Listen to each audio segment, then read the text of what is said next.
to you all and welcome to another episode of Wear Many Hats, the podcast totally dedicated to the FM and property industry.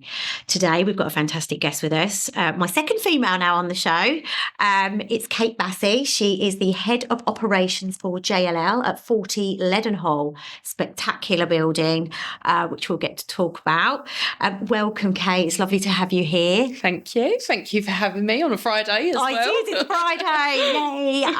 Seems very quiet up here today. I know it's like July and I think maybe the school holidays are kicking in, but it's so quiet. Definitely. Which is quite nice. Yeah. Because I can concentrate a little bit better. But yeah, it's so good to have you here. Have you come straight from Leadenhall I today? have jumped on the central line. Nice central heating line. Yeah. It's always hot down there. It is always. It's crazy heat. I don't know what's going on down there, but yeah, they need to sort it. But yeah, so not too far then. No, not far at all. So I've been reading up on you and looking at where you've come from in your career, and you're a busy lady wearing many hats, I should say. And I'm extremely impressed. So, I know this is going to be a good session today. But let's kick off. Yeah, go for it. Where did it all start for you in your career? So actually, it's quite full circle this moment because my career started at Southampton Row. Wow. So literally around the corner. So I started working for a lady, Morag Horner. It's MHR recruitment. It's now Greystroke. Yeah.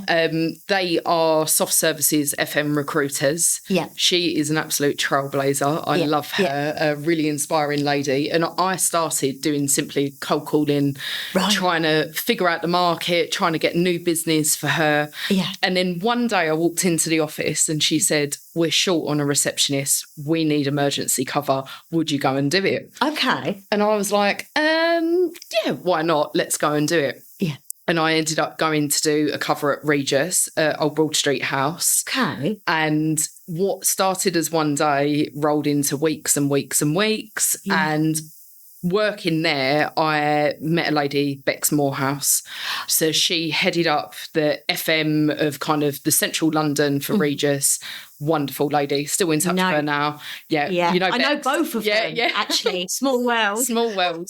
And what Beck's done for me was really open my eyes. I didn't even know what facilities management was. Right. So she opened my eyes to a completely different world. I had my head in recruitment at that point. Yes. Didn't fully understand who we were recruiting for and the types of clients. I loved it. I completely fell in love with it. Yeah. What ended up meant to be a day ended up nearly a year that I was there for. I then had a very honest conversation with Morag and said, "I don't want to come back to the office. I'm loving this. Let's see what else we can do." Okay. So Morag had a contract with Mace Macro, now Macro. Yeah. And they had a contract with Invesco within their kind of corporate properties world. So I ended up working on the Invesco contract. Yeah. And in that contract started on the front desk. Yeah, I see kind of this. Worked my way up. I would say I'm very nosy by nature. Right. So I instantly started being more curious about what are the rest of the team doing? What do they do? What do they do? So started being inquisitive, understanding that actually it wasn't just reception services they were doing there. They had an FM business that served Invesco. Started making myself very busy. And then in that, kind of embedded myself within Invesco real estate team, worked my way up. So I started as an AFM within their business. So it was a TFM contract. Yeah. So we had 2 sites in London. We had a site in Henley-on-Thames as well. And then what kind of led with office moves. So I started supporting, they had a big office move from Finsbury Square and they moved to 125 London Wall. So I was quite pivotal in working with the architects, thinking about actually end users and how that space was going to work for people. Right. So lots of site visits, lots of input. And I think I proved myself at that point that I could actually do more than just reception services. Yeah. So quickly went into an AFM role. Yeah. Then become FM within that space. And that's where I met John Cooper. So John Cooper is now at GWS. He's was Macro for years, then went to Cushman's. Yeah. He is very much like a hidden art within TFM world. He's a great, great guy, got lots of exposure across international contracts. Okay. And John gave me a lot of advice, a lot of guidance at that point. he was the one that probably told me to start dipping my toe outside of TFM. And Kate, this isn't just the only part of real estate. There's managing agent world, there's leasing, there's surveying, there's such a spectrum that you can get involved with. There is. And it's sort of evolved from there. So I've then flipped over to managing agent world, which I love. I love working on the agent side. I've worked kind of JLL on what we call the boomerang personnel, so I kind of leave and then come back. I saw that. Love them as a business. So I dipped my toe in with Regent Street, so I worked on the Crown Estate portfolio. I saw that. In that I was kind of a newbie as JLL because they'd all recently tupied from Cushman and Wakefield over to JLL, so I joined at a really good time as well because I was fresh into the business, as were they, the rest of the team. So it started there, and it was kind of a sidestep at that time. John told me really good advice: get yourself in there, work your way up. So I was an FM within Macro. I then moved over to what was like a senior admin lead. So I had a team of 4 that were working for me. I was supporting the head of FM across Regent Street. And that was really overseeing compliance, making sure customers were happy, making sure the FMs were doing what they're there to do.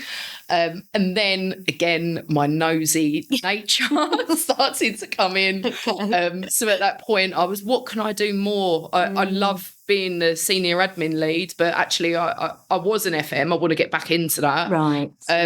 So they gave me one Hanover Square. So I was assisting a guy called Simon there that was one of the GMs. And that's kind of the Apple HQ building where Karen Millen and the rest of them are. Lovely building, quite problematic. A lot of the Regent Street are because they're old heritage buildings. They look beautiful from the outside, but they're quite complex to run and keep running as well. So I worked on there for a little while, and then I was back in very much with the JLL FM community.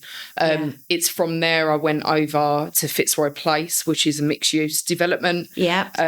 So two blocks, office use and retail at the bottom, couple of F&B within the space, and then there was a public square and a chapel, which was really unique, different. And then it was surrounded by really high-end residential. So different move for me because I moved it. My role there was FM and events. I saw this. So actually, it's dipping your toe into what now is quite an FM role. Like you need to know more than just the basics of building management.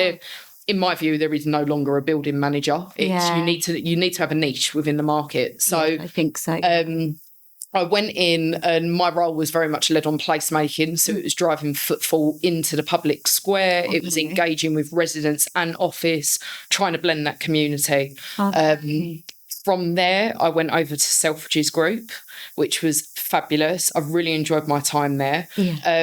It was a very different move. Selfridges had just sold their business, so their e-commerce business had sold. I worked for the family office, which is now Duke Street Property Management.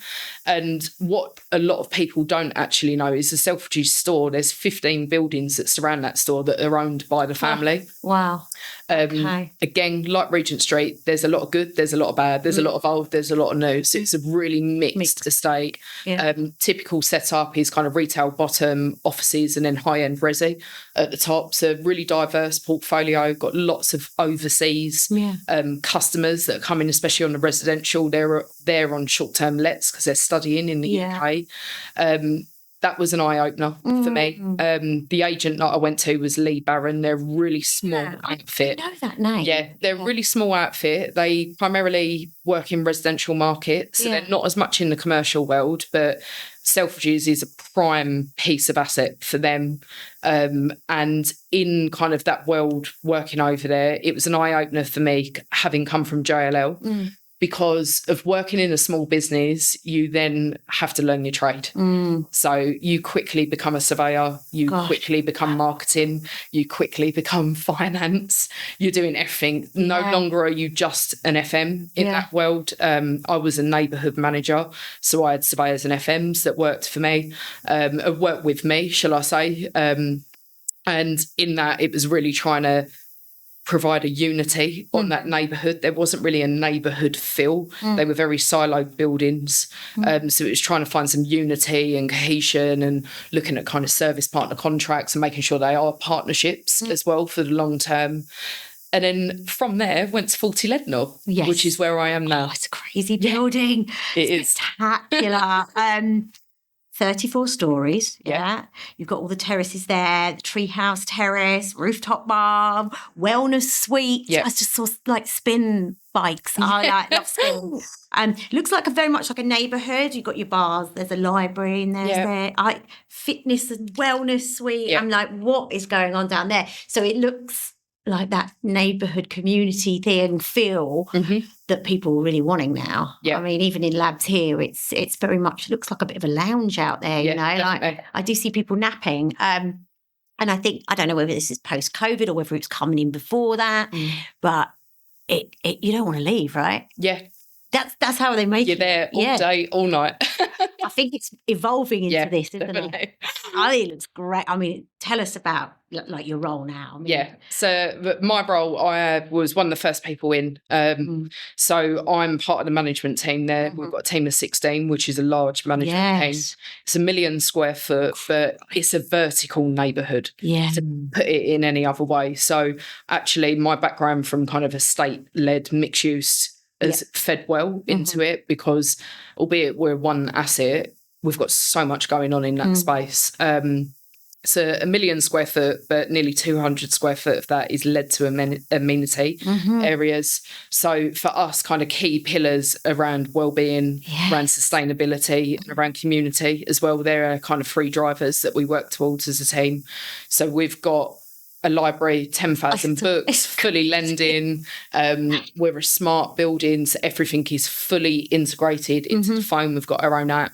And that's really our hub for being able to book classes, book onto events. We've got Treehouse, as you said, that's on the South Tower.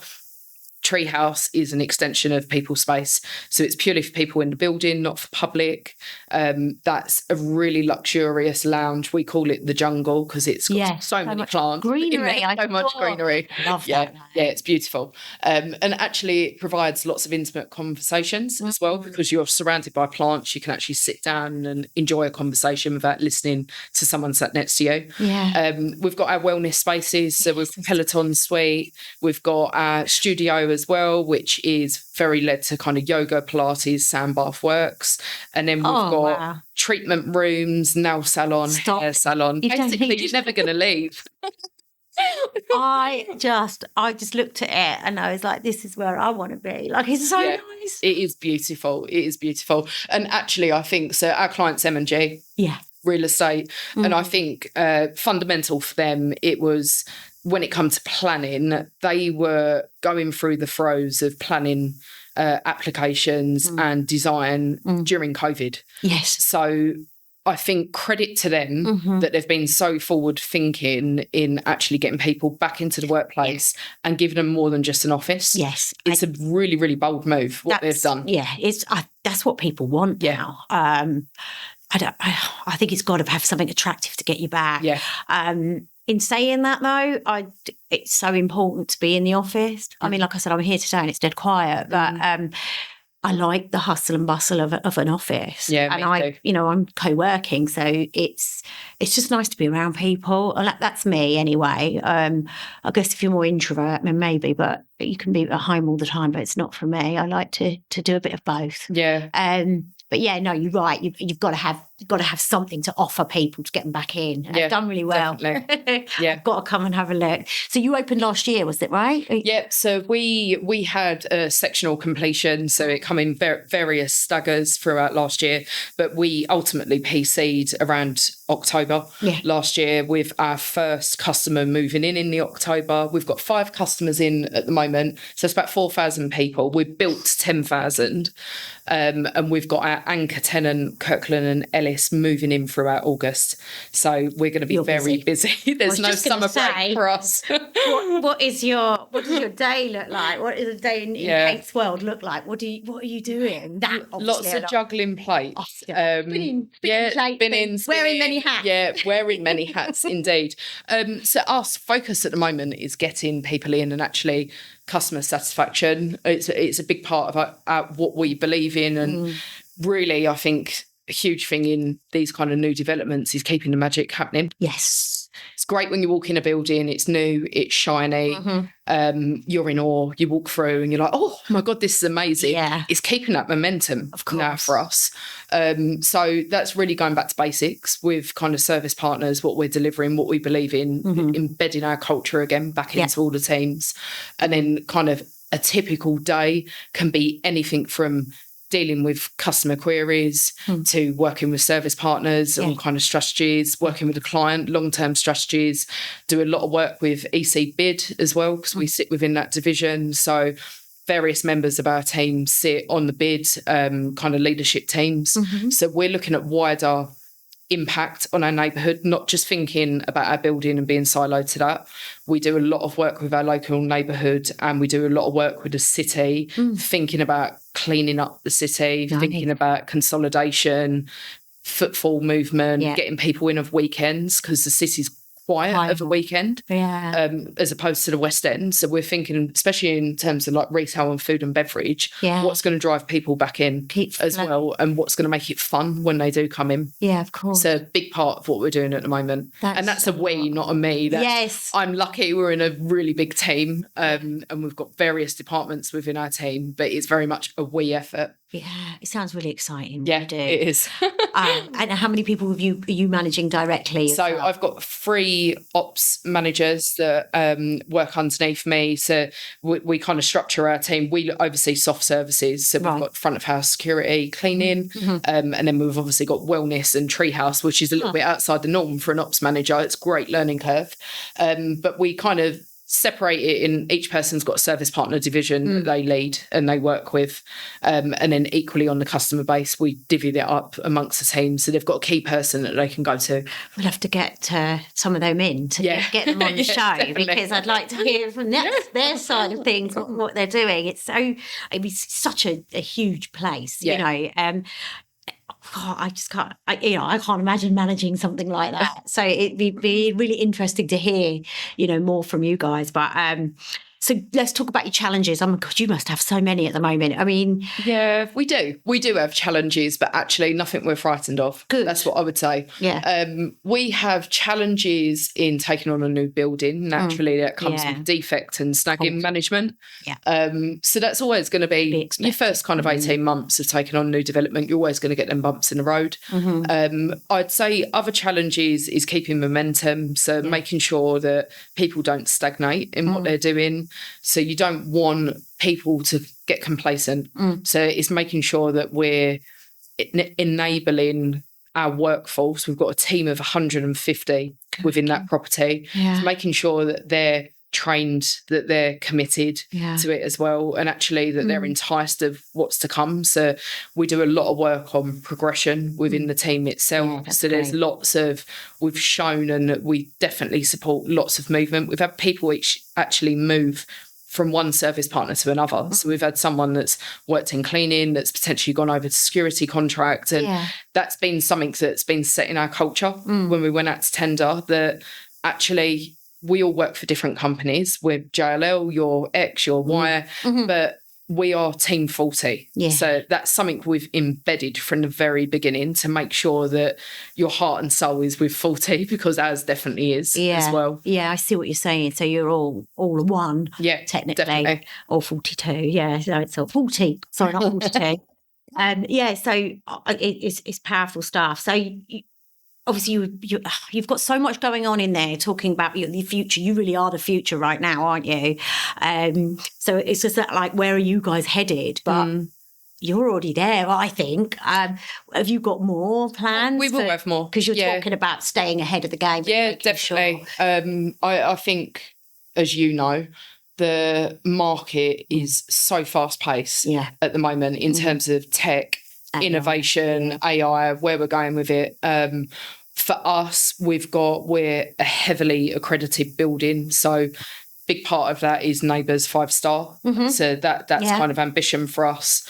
We're working on that at the moment. And I think it's credit to JLL as they've come in to this building to actually look at diversifying what building management looks like. So we've got dedicated departments. So we've got a department that are building performance related. So we've got a full-time building performance manager. We've got a building performance analyst, and they're there crunching that data, looking at how we perform as a building, engaging with tenants to influence how they're using their space as well. We've got a dedicated sustainability manager. So in terms of like forward going, what we're doing, there's loads more on ESG that we can do as a building. Yes, we've done loads from development, tick, but there's so much more, and there's new accreditations, and there's new demands that we need to be meeting as well. And actually from a customer kind of profile, customers are really on board with that. So we've got a sustainability collective already set up that each customer has a representative that comes to. So I think them moving into that building, they understand how important it is. It's not just a tick box for them. Embracing it. And then kind of moving forward, we've got lovely guy that works in our team that's our smart systems manager. He is constantly looking at tech. He is, we call him kind of the oracle. He knows everything behind the scenes, but he's looking at new innovation, what we can be doing, looking at the next kind of 2, 5, 10 years, and we're making sure that we're planning that in as well. So exciting. You're leading the way. That's how it feels. And like, so these questions are like kind of that you're already there, you know. I mean, obviously it says here, do you think the industry is innovating fast enough? Are we playing catch up? Like you just said, they were planning in COVID to build something to get people back to the office. They were already doing that. So you guys are ahead of the game. I personally think that, just from hearing what you're saying, you know. But what was your opinion on it? I think it's a tricky one. I think personally, and working for the business that I work for, we are ahead of it. And credits JLL. They do a lot of investment within tech. We've got JLL Spark behind our business as well. We engage with clients from the very beginning. We've got a dedicated DFM team, so design for management, going at stage 3 typically within developments, and use that influence to think around tech that's going into the building and ways of operating the building smarter. So as a business, yes. As an industry, probably not. To be honest, there's a lot that are behind the curve still, and still thinking of kind of traditional building management and the way, they're still looking at the basics, so to speak. It's having them early conversations critical. Yeah, I definitely think that. I just feel like you're really paving the way, but they're going to get left behind. That's the thing. So you need to fix up, people, and get with the times. It's moving whether you like it or not, isn't it? You know, and like you say, if you're ahead of it and moving with it, you're going to be a force to be reckoned with, which JLL are. So looking back, what projects are you really proud of? Obviously, you've got quite a few in there that you've covered so much, and I can see that you do a lot of volunteer work as well. It's just I'll come to a question later, right? What do you do to switch off? Do you actually, or do you then go and do the volunteer stuff? So what projects are you really proud of? And it doesn't necessarily have to be FM related. What springs to mind? Yeah, I would say 40. I'm incredibly proud of. I would naturally, be. I am incredibly proud. It's been hard work. It's been a lot of grit as well, a lot of late nights, but worth it in the end. I think projects overall, really proud of the input that I done at Selfridges, actually creating that neighbourhood. There wasn't a neighbourhood before I was there, and I'd like to think that I've left it in a really good place, a legacy. This is good. And then I would say probably aside from that, at Fitzroy Place, innovating that events piece. So it was a JV client there, so it was Ashby Capital and Aviva, and working with them on void units, seeing what we could do to actually provide income. So we've done a lot of work with London Fashion Week to utilise that space to provide income. And off the back of that created the events budget. So it was kind of full circle. In order to have an events piece, we had to provide income as well. So these things that you just think of, or I wouldn't say me solo. I'm not a genius. There's a team. I think it's having really good relationships with the asset managers, really good relationships with the surveying team as well. I would say I'm quite a people's person, and I'm not shy in asking a question, because I think, what's the worst that you're going to get? No. So why not do it anyway? Yeah. I would say it's all about communication and bouncing ideas with people, actually using a meeting for a meeting, not for the sake of it, and going in with a strategy. What are the outcomes that we want at the end of this? Absolutely. So structured. And you said you were nosy, so I'm assuming... I am. My husband says it all the time. Is it inquisitive, I think? Yeah. Like you're asking questions and you're finding out what would be best suited. But, you're obviously getting the best out of people. Yeah. Which is my next question is... what do you wish you know when you were first starting out? I mean, because it's flowed really nicely for you, hasn't it? And quickly too, it looks. Yeah, I think what I wish I'd known from starting out is actually that the world is, in terms of the property industry, is a lot more vast than what I first knew. I'm super fortunate that kind of my career has projected in the way that it has, but had I'd known that it could have done that, I probably would have started it earlier. Yeah. So I probably would have done a different step into the industry, maybe started reception sooner.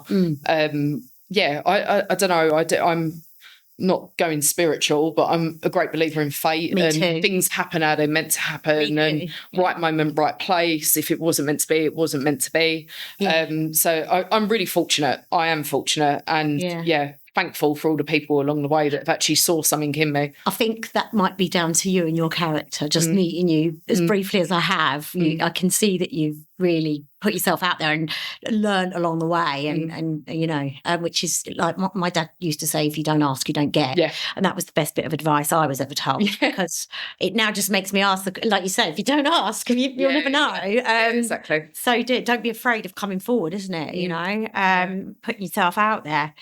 So if someone came to you tomorrow and said, what I want to do, what you do, what would you say to them? I'd say a couple of things. I would say network.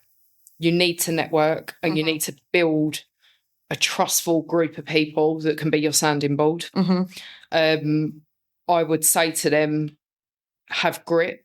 You need to be able to put it in. Thick-skinned. I think, you need to understand that there's not reward without that risk as well, that you need to put the hours in. I'm not saying you need to work endless hours. There's always about balance with work. But I think a lot of people kind of in this day and age, and I've got younger generations in my family that expect it on a plate, and it doesn't happen like that. And you need to put the hours in, and you need to put the grit in. Don't be afraid to roll your sleeves up. Don't think you're above anything. If someone needs you to get involved and start cleaning, I would clean tomorrow. Yeah. And that's very much, it's probably my upbringing and how my family are, but I wouldn't shy away from any task. There was no task that I would turn to and say, I'm above that. I would get involved. I'm going to get quite controversial now. I've always think, should I, shouldn't I, but I'm going to. Females in FM and the property world. Yep. I'm finding that I've obviously only interviewed two of you, and you're both similar in character. You seem quite thick-skinned. Do you think you need to be thick-skinned to be in an FM and it's quite male-dominated? Sorry, world. I have to bring it up. I want to get Kate's opinion.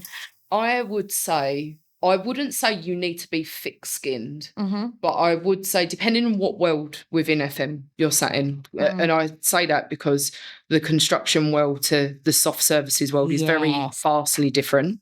Correct, I would say it's not necessarily thick-skinned, but you need to stand your own, and you need to be able to say something confidently in a meeting without having to repeat yourself, without having to justify what you're saying, because it's a known fact. If a male comes into a room and makes a statement, no one questions it. If a female does it, everyone asks a question back.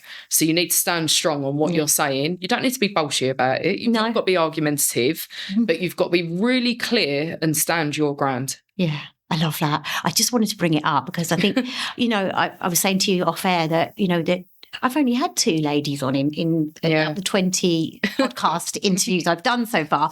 And I want to see more females. And it doesn't, you don't need to be physically strong to do this role. Yeah. So where are you all? Can you please get in touch with me, ladies? Because I really do. And being female myself, I like to speak to the ladies in the FM world and the property world.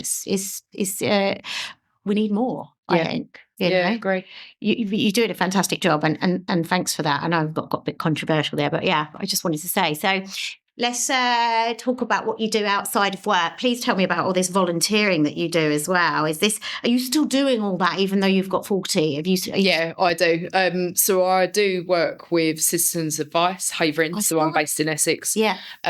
So that is very much my input on kind of property support. Do various workshops with them. So I sit as a trustee within board of directors, and it's really opportunity to give back. How did you get into that? I to be honest with you, I thought about what can I do to give back. And I kind of looked into all different types of volunteering. Volunteering is really difficult when you work full time. Lots of volunteering opportunities want kind of daytime that you're going to give up, unless you're doing it out of your traditional allowance with work. You can't commit that weekly. So mine's not a weekly commitment. It's more of like a monthly, go there in evenings, do a quarterly board meeting as well. But that's opportunity for me to be able to bring expertise in where I can within property. Brilliant. And then also opportunity to actually use gut feeling, use my input, what I think is the right decision, where money should be spent as well. But really it come out of, I'm not doing loads out of work. I should probably do something it makes you feel better. It genuinely does. It makes you feel better. It does. It makes you feel a lot better about yourself. And I think everyone should really try and do that little bit that they can. Yeah. Absolutely, like me on the podcast. Yeah, exactly. And you're giving back now as well, because we're hopefully giving back to the female listeners as well, as well as the male. Sorry. So, and also Crisis, I saw on there. Yeah, so done various volunteering with them. That's been on and off with JLL. So done a couple of like Christmas stints with them, not on Christmas Day. So I'm not going to act like I am the saviour. Around Christmas Day. But around Christmas, doing that over at Bermondsey. And then aside from that, out of work, I love gardening. I'm gardening obsessed. Anyone that listens to or watches Garden as well, Monty Don is the absolute legend. I would never thought that. Just looking a lot of people say it. Nails. Yeah, it's by Pursuit.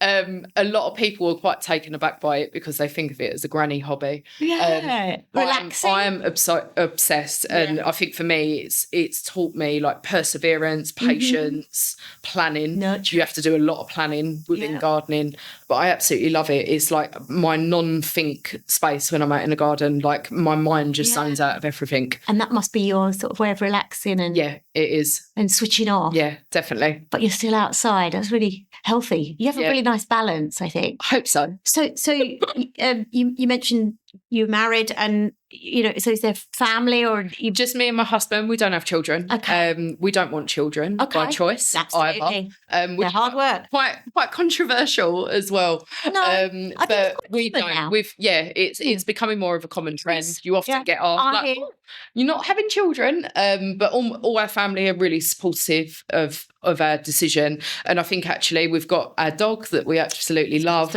It's a baby of its own. It is indeed. But we're both busy. My husband's got a really busy job as well. And actually we've got the balance just right that works for us. And we don't really want to change that equilibrium. We don't want it to tip either way. We like it how it is. And sadly, if you were to have a family, your career would have to pause for a bit. And that's really sad that has to happen. I mean, that's a really good statement that you've made. And I think there are a few people that I know that have managed to maintain their career. Yeah.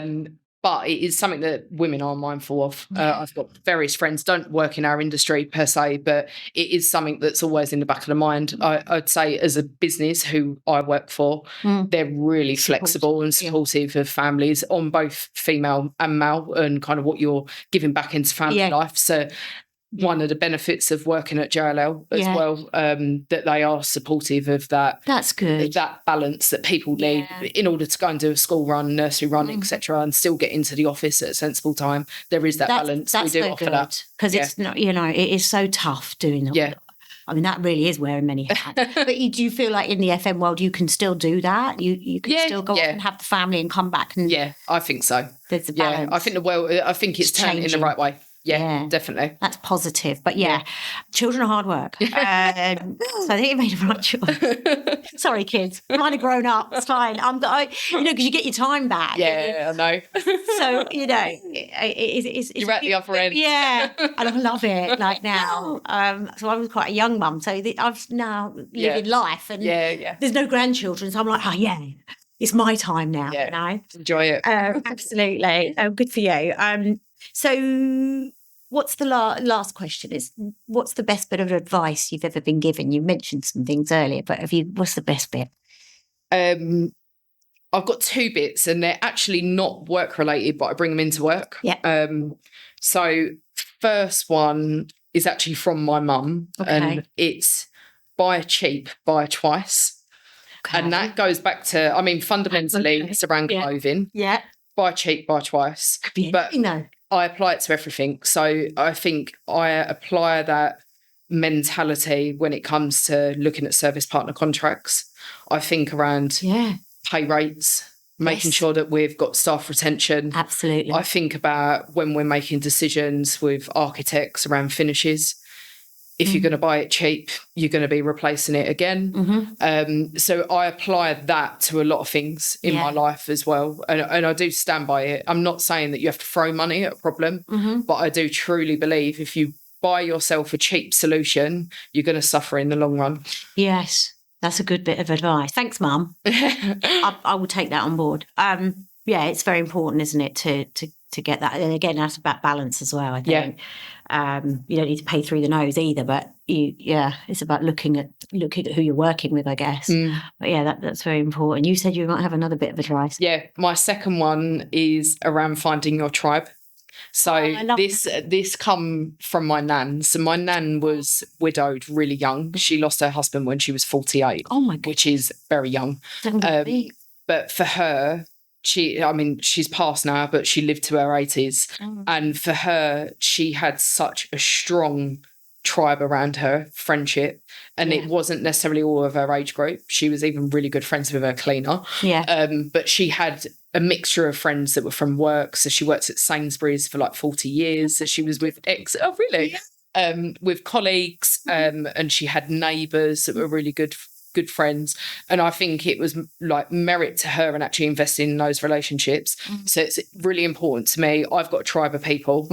My tribe are a mixture of people that work in the industry. So I could list them if you wanted them, but they're people that I rely on, and they're not mentors, but they're sounding board for me, people that I can pick the phone up and say, what do you think of this? And then equally, I've got it out of work. So I've got a really close group of friends that I've been friends with for many years. We all work in completely different worlds. So I work in real estate, they work in legal, banking, private equity. None of us actually fully understand. If someone said, what does your best friend do? I could not tell you what she does for a living, but I sort of know it. But actually, again, sounding bold, you can have that really honest conversation about a problem, and actually them not working in the industry, they give you back an answer and you're like, oh, I didn't see it like that. And you look at it completely different. So your tribe, find them people and put the effort in with them, because it's paying dividends when you actually need it back. Absolutely. Powerful stuff. I've really enjoyed this session. I could talk to you forever. I need to come and see 40 Leadenhall. You do. I want to see it. I can see it on the screen. It looks totally mind-blowing. And feel free, if you want to list those people, list them. Yeah, I can. Go. Don't mind. Some shout-outs. These are my sounding boards. So it's Ian Hodgson is an exec director, Lee Barron. He's the person that taught me around commercials. So he gave me that breadth of real estate. Jess True, she's my boss. She's head of 40. Yeah. She's shown balance. She does have children. Mm-hmm. She shows that you can do that. You can go gym. You can be a super mum. You can come into work. You can boss it. She's fab. Yeah. Derek Martin, he was an M&E consultant. He tells me the truth, whether it's good or bad. He will give me back that honest advice. Dan Andrews, he's at GWS. He's my person that I bounce ideas with. We come up with crazy ideas and we're like, oh my God, should we invent this? And then random stuff that we're just like, oh, that could be a business. He's my idea bouncer. Ross Allen, he is, well, up till recent was the owner of Capital Maintenance. They've just sold it to SAS Group. Mm-hmm. He's a great friend and he talks a lot about organic growth. So his business was a really small fabric business. Mm-hmm. He has grown it to a multi-million-pound turnover. Huge business, really young, ambitious guy. And he puts the effort in. And then my last one is Dan Hawkins. Yeah. Dan Hawkins works in JLL. He was my mentor for years. He now lives in San Francisco. He moved there with a business. He oversaw Meta as an account. Yes. And he taught me about managing up. So don't complain about your managers. If people do, I'm not saying you all complain about your managers. But he taught me, if you've got a problem, how are you going to manage that up? Don't come to me with a problem. How are you going to turn it around? And he taught me the art of that. And it's one of the best skills that I've ever had. It sounds to me like you've had a really good group of people. Yeah. They've come from some good companies there as well. Yeah, definitely. I'm looking forward to seeing your journey, Thank you. Kate. It's outstanding what you do. And hats off to you. Many hats. Thank you so much for coming on today. My pleasure. I could speak to you for hours, like I said. But that's it today, I'm afraid. All those people that have had a shout out, feel free to get in touch and come on the show. I want to hear it from your side of things. But that's the end of today's episode, I'm afraid. We will see you next time. So please follow, and share to anyone that's interested in getting into the property industry or the facilities management world. And that's it for today. Have a great evening, afternoon, or morning, depending when you're listening. Take care.